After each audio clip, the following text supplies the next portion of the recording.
大家好啊，又係我 KC 啊。最近呢 KC 拍咗期三鄉嘅樓盤啦，話三鄉好多樓盤呢係垃圾資產，分析咗某啲樓盤呢現在存在嘅缺陷啦。成個後台嘅反應就好大啦。咁對於睇咗呢條片而受傷害嘅朋友呢，我喺呢度真係要講聲對唔住啊，真係嘅，因為呢我都估唔到有咁大一個反應啦，成個 WeChat 啦、WhatsApp 啦爆晒粗口啊，特別係啲同行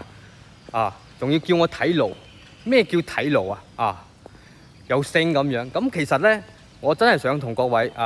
因為睇咗我呢條片而受傷害嘅朋友講聲對唔住先，真係嘅，我錯啦我錯嘅就係因為我出呢條片呢出得太遲啦真係嘅，好多港人呢唔知呢個樓盤入邊嘅細節俾你哋洗腦我確實上一條片呢係踢爆咗你哋嘅蛋糕但係我都係有碗講碗，有碟講碟啫。咁假如講真話講實話，都要有人嚟承擔呢個罪嘅。咁 KC 咧願意做呢個人啦咁客戶唔知道開發商俾咗幾多，我知噶嘛。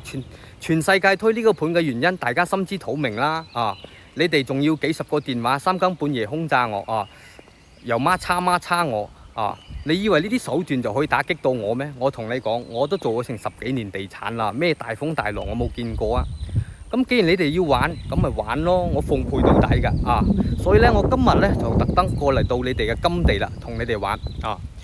咁如果屏幕前嘅朋友，你真係唔在乎我之前講嘅嘢，如果你真係要買呢個樓盤嘅，你揾 KC 咧直接返你68,888嘅現金人哋做唔到嘅嘢，我呢度都可以做得到咁 A 準唔肯返嘅佣開發商俾唔到嘅優惠你揾 KC 中山珠海通通都可以具體嘅細節呢，大家如果有咩唔明嘅，可以 PM 我哋私下傾下咁你哋成日話冇賺客戶嘅錢啦咁究竟有冇賺到錢呢？大家一清二楚噶啦，係咪先？咁 KC 今日呢，就過去現場呢，同大家行呢個樓盤，睇下佢究竟依家賣緊啲咩貨嗱，各位朋友，我哋依家呢，就行到依家開發商主推嘅樓盤呢個棟數，呢度呢叫7棟。我哋而家目前咧就係睇緊咧就係01嘅單位19樓呢個咧係一個108個平方嘅4房4房，而且咧係可以做到南北對流嘅。咁目前嚟講，108個平方可以做到南北對流嘅戶型又比較市正嘅，真係確實係比較少有嘅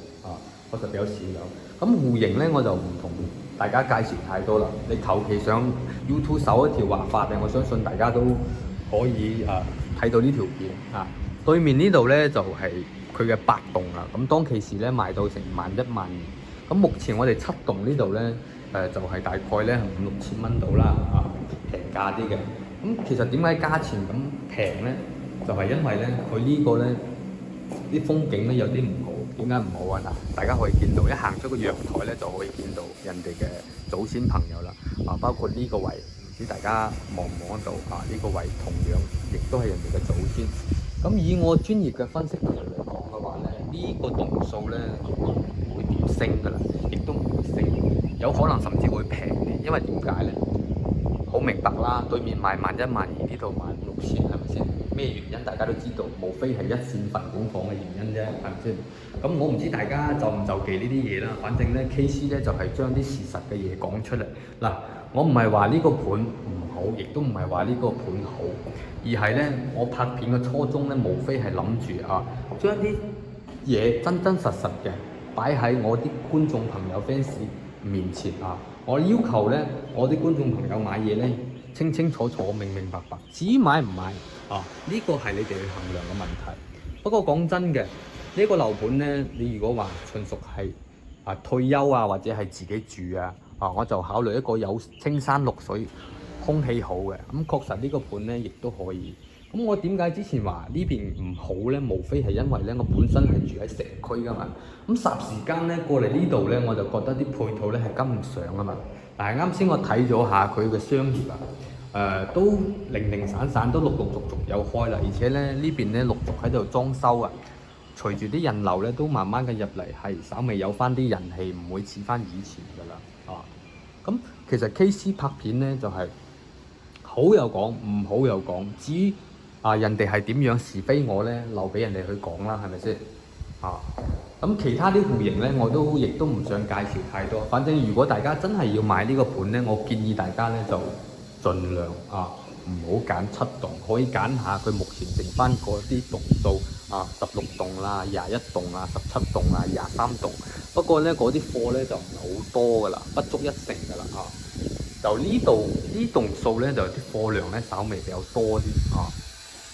咁片咧就差唔多講到呢度噶啦反正咧就一句講晒，假如真係你要買你唔避忌呢啲嘢嘅，你揾邊個買都係買，你揾 KC 買翻平翻接近7萬蚊，就一句講晒噶啦OK，各位觀眾朋友，今期咧就同你哋講到呢度啦咁我哋下一期見啦，拜拜，拜拜。